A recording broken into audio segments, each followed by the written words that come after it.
Spend your life trying to make all your money.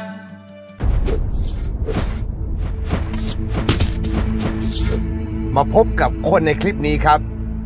คุณนพกฤษ นิธิเลิศวิจิตรครับ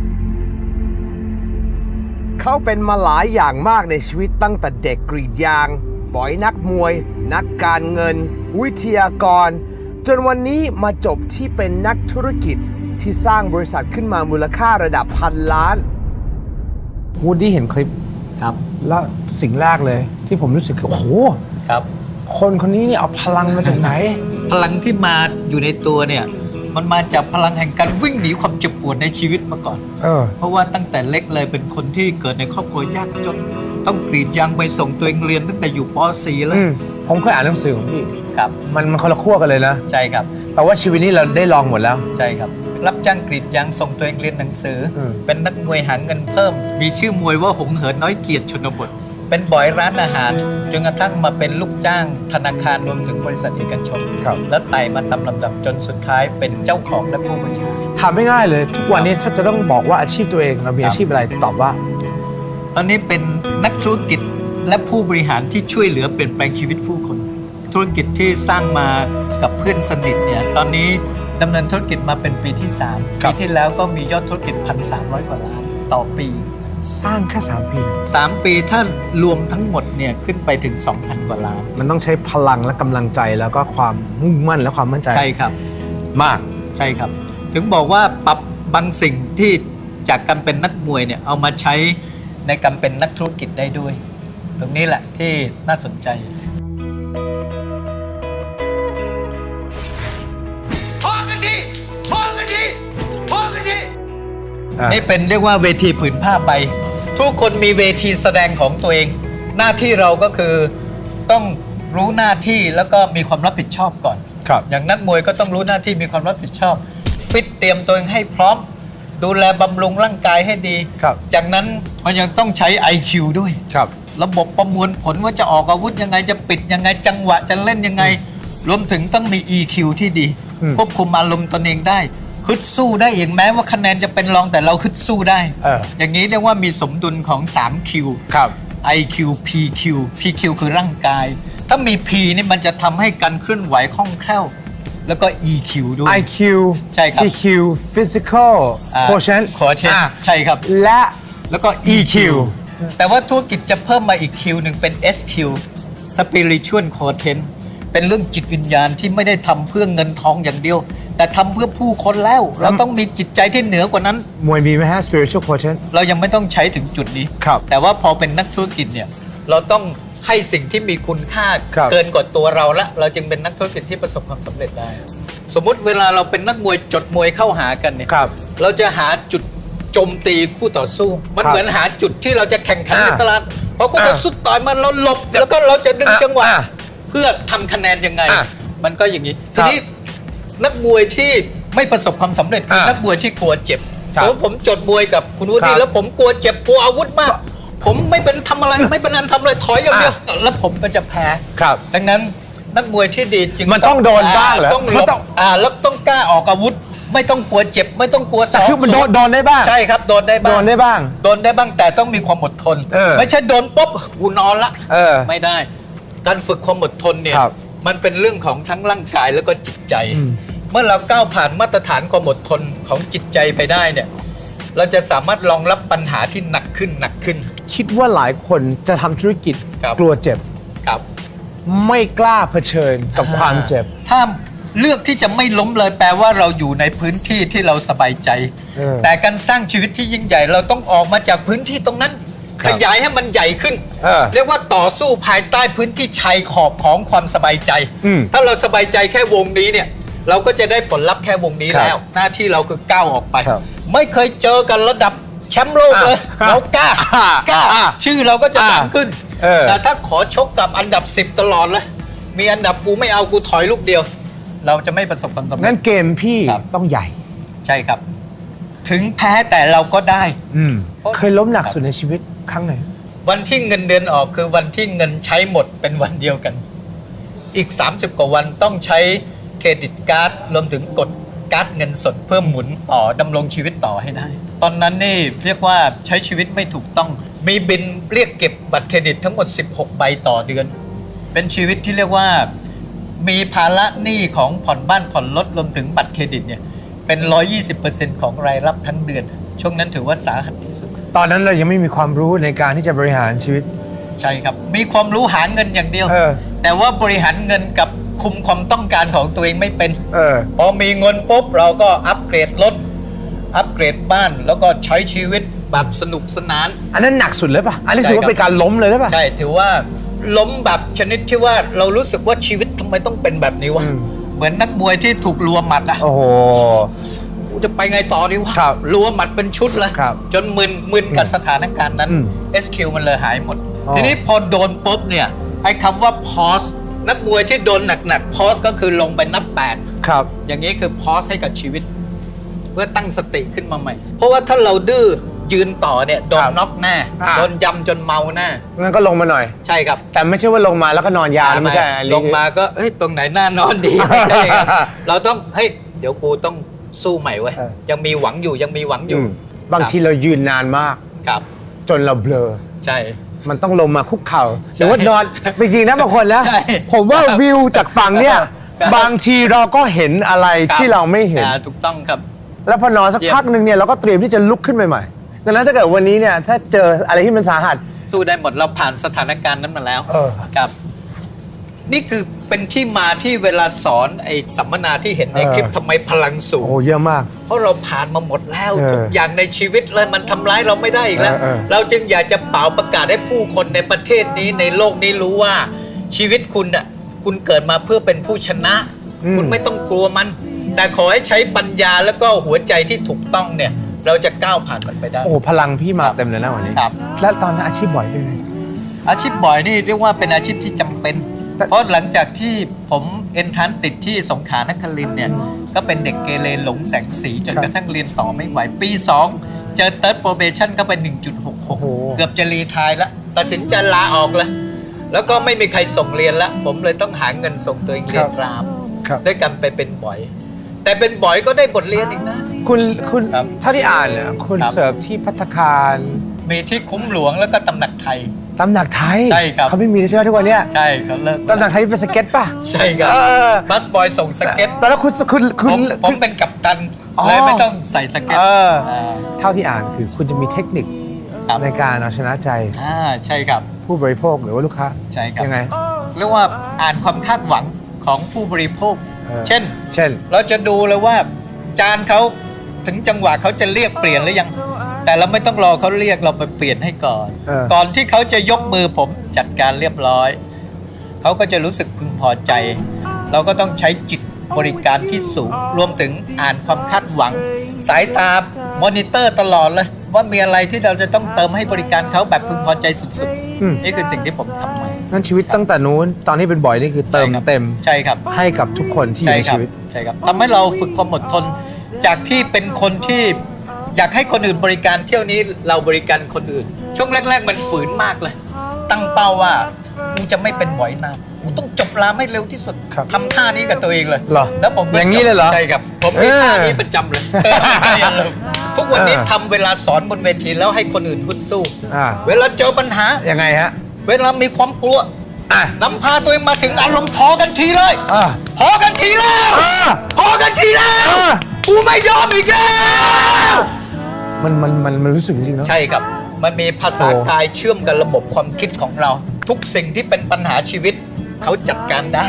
อยู่ในกำมือเขา อยู่ในกำปั้นเขา อย่าดูถูกตัวเอง อ่า อย่ายอมให้ปัญหากดทับอยู่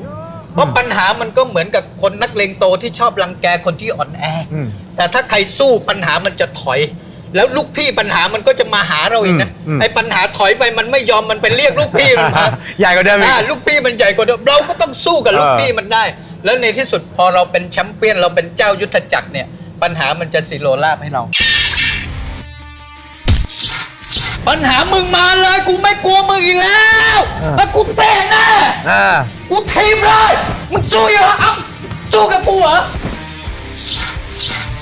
ปัญหามันงัวเงียกับเราเราผลักมันออกไปก่อนแล้วค่อยเตะมันอีกทีนึง ผลักไปแล้วก็ ใช่ ต่อยไปอีกทีนึงเพราะว่าถ้ามันรัวเราอยู่แล้วเตะมันจะไม่โดนปัญหาผลักตัวเองออกมา ผลักตัวเองออกมา ดึงตัวเองออกมาให้เหนือกว่าปัญหาหน่อยอย่าใช้ปัญญาระดับที่ปัญหามันเกิด ครับ เราต้องมีปัญญาที่สูงกว่าปัญหา อุ้ยได้คีย์เวิร์ดแล้ว ปัญญาที่สูงกว่าปัญหา ใช่ครับ แต่ถ้าปัญญาต่ำกว่าปัญหานี่โอ้ เราจะโดนปัญหาเล่น จบ งาน เลย จนกระทั่งชีวิตจบเหตุ อ่านหนังสือพี่มามันจะมีจุดหนึ่งที่พี่เหมือนทำบริษัทอยู่แล้ววันหนึ่งก็รู้สึกว่าอยากจะเป็นนายเลย ครับ ใช่ไหมอะไรถึงทำให้คิดแบบนั้น มันมาจากการถูกกดไว้ตั้งแต่สมัยเด็กอะพอชีวิตมีแต่ความขาดแคลนเนี่ยเราอยากเป็นคนที่ทำอะไรแล้วประสบความสำเร็จ ครับ พอเป็นบัสบอยปั๊บก็ถามเลยว่ามีวิธียังไงที่จะเป็นกัปตันได้ รุ่นพี่ก็สอนผมก็ฝึกตัวเองภายใน 3 เดือนสามารถก้าวหน้าเป็นกัปตันได้ พอเราจบรามจบปริญญาตรีสอบเข้าทำงานธนาคารกรุงไทยปุ๊บผมก็ถามพี่ทำไมถึงให้เป็นหัวหน้าเร็ว รุ่นพี่ไม่ตอบชี้ไปหัวหน้าปัจจุบันผมถามดูอายุเท่าไหร่เขาบอก48แล้ว ครับ งั้นกูไม่รอแล้วเพราะตอนนั้นผมเพิ่ง ครับ 24เลยถามพี่แล้วถ้าไม่วิธีนี้มีวิธีไหนก็บอกสอบเป็นนักเรียนทุนสิผมเลยเลือกสอบชิงทุนเป็นนักเรียนทุนธนาคารกรุงไทย ตั้งแต่นั้นมาก็เราสำนึกแห่งความเร่งด่วนที่จะสร้างความสำเร็จเนี่ยมันเกิดอยู่ในตัวผมตลอดเวลาเลย นี่เป็นที่มาที่เกิดจากการที่เราไม่ยอมหยุดนิ่งอยู่กับที่ แม้ทุกวันนี้สร้างบริษัทเป็นพันกว่าล้านแล้ว ยังไม่ยอมหยุดนิ่งอยู่กับที่ จะไปต่อ มองเทรนด์ของโลกว่าบริษัทแสนล้านเขาทำยังไง เพื่อเอาแนวคิดบริษัทแสนล้านมาสร้างบริษัทหมื่นล้านที่ประเทศไทย ครับ เพื่อไปต่อให้ยิ่งใหญ่ให้ได้ โอ้โหอยากรู้จักกับพานเนี่ยคุย ค ได้ รับ ละ ท่านเนอร์คนนี้เป็นเพื่อนสนิทกันตั้งแต่ชั้นอนุบาลเลย เหรอ ทุกวันนี้คบกัน 46 ปีแล้ว แล้วเขาเคยลำบากมาก่อน เขาก็ตอนเด็กก็ลำบากอะกำพร้าพ่ออ ม ก็ช่วยแม่ขายน้ำเต้าหู้ต่อสู้กันมา แต่เขามุ่งมั่นมีฝันที่จะเป็นหมอในที่สุดเขาจบหมอที่ศิริราช ครับ ในที่สุดก็หลงไหลธุรกิจเครือข่าย เออ ไปทำธุรกิจเครือข่ายจนเป็นมนุษย์เงินล้านมาหลายค่าย แต่สุดท้ายก็มองว่าเอ้ยไปช่วยคนอื่นทำแต่สุดท้ายมันไม่ยั่งยืนจริง เรามาจับมือกับเพื่อนรักแล้วเปิดบริษัทเลยดีกว่า นี่กี่ปีแล้วนะฮะ นี่3 ปีกว่าแล้วครับ ไม่ธรรมดานะนี่ ครับ เป็นหมอมากี่ปีแล้วฮะ เป็นหมอมา 20 กว่าปีแล้วครับ ทำไมตัดสินใจที่จะทิ้งวงการแพทย์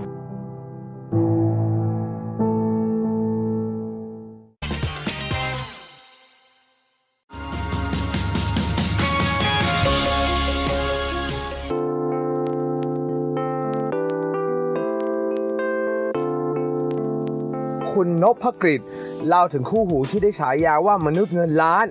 รายได้ต่อเดือนหลักล้านขึ้นมาตลอด เป็นตัวพ่อที่คนในวงการขายตรงระดับประเทศ ต้องการตัวและยอมรับฝีมือที่สุดคนหนึ่งเลยทีเดียวครับ นั่นก็คือคุณหมอสิทธวี เกียรติชวนันท์ครับ เป็นหมอมากี่ปีแล้วครับ เป็นหมอมา 20 กว่าปีแล้วครับ ทำไมตัดสินใจที่จะทิ้งวงการแพทย์ ตอนนั้นในการรักษาคนแล้วมาหันมาดูแลรักษาทางด้านนี้แทน คือเนื่องจากว่าเห็นโอกาสของธุรกิจนี้ว่ามันสามารถที่จะเปลี่ยนแปลงชีวิตของผู้คนได้นะครับ ตอนเริ่มต้นเนี่ยทำธุรกิจเครือข่ายเนี่ยตั้งแต่ปี 2540 เนี่ย ครับ ก็มองว่าเนี่ยธุรกิจนี้เนี่ยมันสามารถที่จะเติมเต็มชีวิตของเราได้ทำให้เราเนี่ยมีรายได้ที่เพิ่มมากขึ้นทำให้เรามีสมดุลในเรื่องของเวลาเพราะหมอคนหนึ่งเนี่ยตัดสินใจมาทำธุรกิจนี้ไม่ใช่เป็นเรื่องง่ายเลย ไม่ง่าย แต่ขาดสมดุลในเรื่องเวลาเพราะว่าเช้าต้องไปคลินิกกลางวันไปโรงพยาบาลเย็นคลินิกอย่างนี้อยู่ต่อเนื่อง ครับ จนค้นพบว่าธุรกิจนี้ถ้าเราประสบความสำเร็จเนี่ยเราได้สมดุลเวลากลับคืนมา ชื่อมาจากไหน Success Mall Success Mall เนี่ยมาจากหลักในการตั้งเนี่ยโดยที่คิดว่ามนุษย์เราทุกคนเนี่ยต้องการเนี่ยความสำเร็จที่เพิ่มมากขึ้น เดี๋ยวคุณหมอต้องพาผม ได้ เข้า ครั ไป บ ดูออฟฟิศ ยิดี สำนั ครั ก บ งานเผื่อ เดินไปดูด้วยกัน เผื่อไม่ได้คุณอาจจะเจอหุ้นใหม่ ครับ เท่าที่วูดดี้ยังเห็นนะ ครั มัน บ ก็คือมันมี product ถูกต้องต้องมี และ Product มันมีเครือข่าย มีเครือข่าย ที่เนี้ย มีเน็ตเวิร์กเนี่ย อ่า ที่นำ Product ออกไปเนี่ยให้ถึงมือของผู้บริโภค ครับ เราก็ถือว่าสร้างเน็ตเวิร์กของผู้บริโภคขึ้นมา งั้นเราต้องสร้าง พื่ประกอบ คน เป็นธุรกิจนี้ถู ส ก ร้าง ต้อง สร้างคนหรือเราต้องสร้าง product ที่ดีมันยังไง มันต้องหลายองค์ประกอบด้วยกัน ครับ ต้องมี Product ที่ดีนะครับ ต้องมีเน็ตเวิร์กที่ดี คนที่อยู่ในเน็ตเวิร์กเนี่ยก็ต้องมีค่านิยมที่ถูกต้อง มี ครับ วัฒนธรรมองค์กรที่ถูกต้อง และต้องมีความรู้ความเข้าใจในธุรกิจนี้อย่างลึกซึ้ง มีทั้งหมดกี่สาขาครับ ตอนนี้เรามี 22 สาขา ใน นะครั กี่ประเทศครับ 3 ประเทศนะครับในตอนนี้18 สาขาในประเทศไทย ครับ 2 สาขาในประเทศพม่านะครับ แล้วก็อีก 2 สาขาในสปปลาว แล้วก็เดือนหน้าเราก็จะเปิดนะครับที่กรุงพนมเปญนะครับ แล้วเดือนถัดไปก็จะไปที่เวียดนาม โอ้โหเร็วมากเลย ใช่ครับ พูดตรงๆนะครับ วูดดี้มีความรู้สึกว่าบางคนเขาบ ครั อบ ก MLM นี่มันคือเอาเปรียบคน ครับ งั้นผมก็อยากจะให้คุณหมอแชร์ด้วยว่าเอ๊ะ ครับ ให้มันต่างยังไง ครับ จากที่คนเขาเข้าใจ ครับธุรกิจของเราเนี่ยเริ่มต้นอย่างง่ายๆ โดยที่เนี่ยคนที่เห็นโอกาสของธุรกิจ แล้วตัดสินใจเข้ามาร่วมธุรกิจกับเรา เราเข้าใจธุรกิจเราเข้าใจนักธุรกิจ และเราก็บริหารเป็น ส่วนที่ 2 ก็คือเรามีจุดเด่นในเรื่องของผลิตภัณฑ์ที่สามารถตอบโจทย์ความต้องการของผู้คนในตลาดได้ ครั อั บ นนี้เป็นเรื่องที่2 ครับ เรื่องที่3เนี่ยเป็นในเรื่องของสาขาของเราเนี่ยที่เราลงทุนด้วยเงินทุนของเราเอง แล้วเราพัฒนาสาขาของเราอย่างต่อเนื่อง ครับ และใน1สาขาเนี่ยมันก็ full option อย่างที่คุณวูด ค ดี้ รับ เห็น ก็เป็น Pick and Pay เป็น Service Center แล้วก็จะเป็น Training Center ด้วยนะครับถ้าเกิดเราสามารถพัฒนาคนที่เข้ามาร่วมธุรกิจให้สามารถเนี่ยเติบโตมีความรู้ความเข้าใจในธุรกิจนี้ สุดท้ายเขาสามารถประสบความสำเร็จได้ คุณแบ่งพาร์ทกันยังไงคุณนพกับคุณหมอเราแบ่งพาร์ท คุณนพเนี่ยดูแลในเรื่องของเนี่ยการพัฒนาคน ครับ ดูแลในเรื่องของการบริหารงาน ในเรื่องของการพัฒนากลยุทธ์อะไรต่างๆนะค ครั รับบ ที่ทำให้ธุรกิจของเราเติบโต มีแผนปฏิบัติงานนะครับที่ออกมาจากกลยุทธ์ในแต่ละปี ครับ ในส่วนของผมเนี่ยผมดูแลในเรื่องของผลิตภัณฑ์ ครับ พัฒนาผลิตภัณฑ์ออกมาอย่างต่อเนื่อง จากเริ่มต้นเรามีไม่กี่รายการคุณวิดีปัจจุบันเรามีประมาณ 50 รายการแล้ว แล้วปีนี้เราจะออกประมาณสัก 20 รายการ นี่คือจาก ะรับ ล้านกลายเป็นพันล้าน ถูกต้องนะฮะ เพราะนี่เลยภายใน 2 ปี ถูกต้องนะครับภายใน 2 ปีกว่าๆ เพราะ นะค ครับ นและ product มันขับเคลื่อน คนและ Product นะฮะและบวกกับการสนับสนุนนะครับที่เป็นระบบของเรา ครับ เรามีสาขารองรับเนี่ยผมก็ดูแลในเรื่องของสาขา ครับ ทั้งในประเทศแล้วก็ในต่างประเทศ จากพันล้านเนี่ย ครับ เรากะว่าสเต็ปต่อไปคือหมื่นหรือแสน อีก 5 ปีข้างหน้าเนี่ยเราจะเป็นธุรกิจหมื่นล้าน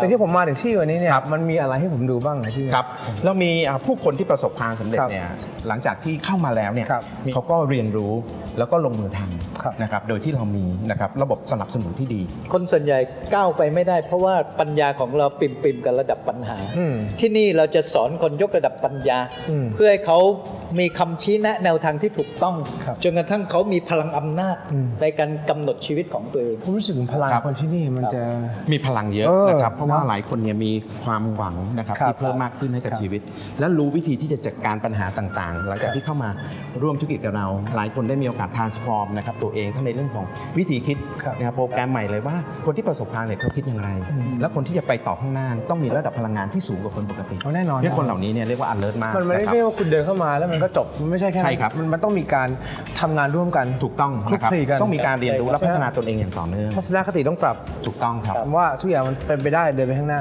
ถูกต้องนะครับ แล้ว ทำให้เราชนะปัญหา แล้วถ้าคนที่เข้ามาแล้วเขาไม่พร้อมจะเดินเขาทำไงใน business นี้นะครับ สมมติเขาเดินเข้ามาหาคุณ ครับ แล้วเขาดูหน้าเขาแบบ มันไม่มีหวังอ่ะ ครับ เราปล่อยเขาหรือเราช่วยเขา เราช่วยทุกๆคนนะครับ อันดับแรกคือเขาต้องมีวิลลิ่งก่อน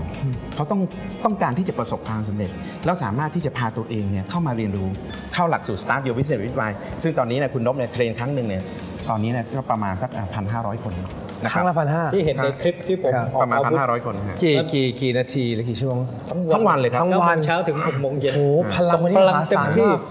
ครับ แล้วมันตอบโจทย์ที่คุณวิริถามว่าถ้าเขามาแล้วเขาไม่ต้องการเป็นยังไง หลักสูตรนี้แหละจะเป็นหลักสูตรที่ทำให้เขาค้นหาความหมายชีวิตตัวเองเจอ ครับ เขาจะได้วันที่ 2 ของชีวิต ครับ ทุกคนจะรู้ว่าวันเกิดคือวันอะไรเป็นวันสำคัญ แต่วันที่สำคัญไม่แพ้กันคือวันที่เขารู้ว่าเขาเกิดมาทำไม คือวันที่ 2 นี่แหละ เกิดมาทำไม เกิดมาทำไมพอคนรู้ว่าเกิดมาทำไมมันจะมีพลังที่ยิ่งใหญ่เลย เขารู้คุณค่าของตัวเขาเอง ไอ้นี่ ทำให้มีพลัง อันนี้เนี่ยไม่สามารถ เพิ่มมากขึ้น ไม่สามารถจะตอบได้ง่ายต้องไปนั่งฟังทั้งวัน ใช่ เลย ครับ ครับ แล้วตกผลึกกับตัวเองคุยกับตัวเอง ผมจะมีวิธีการทำให้ตัวเองคุยกับตัวเอง ครับ แต่ละคนคุยกับตัวเอง จนกระทั่งได้คำตอบ โอ้โห แท้ที่จริงชีวิตมันเป็นแบบนี้เหรอ เลี่ยมเหลือทนแล้ว แล้วคุณจะทนขนาดไหน แต่ถ้า ครั เขา บ ไม่ได้เสร็จปั๊บ ครับ เขาคนพบว่าเขาไม่อยากทำ business ตรงเนี้ยไม่เป็นไร ไม่เป็นไรคบ ไม่เป็นไร แต่ละคนเนี่ยสามารถที่จะเช่นเป็นนักศึกษา สามารถไปเรียนหนังสือได้ดีขึ้น รู้ตัวตนของตัวเราเองเฮ้ยทำไมเราต้องไปเรียนอ่ะ ใช่ครับ นะครับ แล้วมัน เรียนมาเพื่ออะไร ตอนนี้มีคนผ่านการเทรนไป30,000 กว่าคนแล้ว โอ้โห ผมก็ตั้งเป้าว่าชีวิต จะ นี้ ช่วย เนี่ย กี่คนครับ เป็นล้านคนเลย ครับ ทั้งผ่านทางสื่อซีดียูทูบอะไรต่างๆ ใน AEC นะ ใช่ เรา ครับ ไปทั้งพม่า ใช่ครับ แล้วเรากำลังจะไปในประเทศใน AEC อีก 2-3 ประเทศ ที่ผมชอบตรงที่ว่ามันสร้างพลังเนี่ยคน ครับ มันไม่มีอะไรดีไปกว่าการ ครับ ให้โอกาสคน ครับ ครับ ในการค้นพบพลังตัว ครับ เอง ให้ความคิดและให้พลัง โอ้ให้ความคิดเนี่ยสำคัญมาก ใช่ ครับ ครับ เนอะ ความคิดมันจะเชื่อมโยงกับพลังงานของคน อ่า บางทีบางคนเขาใช้วิธีแค่ให้เงิน ใช่ครับ ครับ แต่ให้เงินเนี่ย ให้เงิน มันสู้การ ใช่ ให้ความรู้และให้พลังไม่ ค ได้ รับใช่ครั เห บ มือนจับปลาให้เขากิน อ่ากิ กินไปมื้อ 2 มื้อหมดละ แล้วมันก็จน ทำไต่อ แล้วก็กลับไปจนเหมือนเดิม ใช่ค กลั รั บบ ไปจนเหมือนเดิม หวังว่าทุกท่านที่ชมจบแล้วจะมีพลังลุกขึ้นมาทำฝันของตัวเองให้เป็นจริง อย่างที่2ท่านนี้เขาทำได้เป็นตัวอย่างนะครับ ราตรีสวัสดิ์ครับ พี่น้องชาวไทย ทุกสิ่งเป็นไปได้คุณวูดดี้ ทุกสิ่งเป็นไปได้ แต่มันไม่เคยเจอแบบนี้เลยมันไม่เคยเจอ ต้องทำได้ โอเค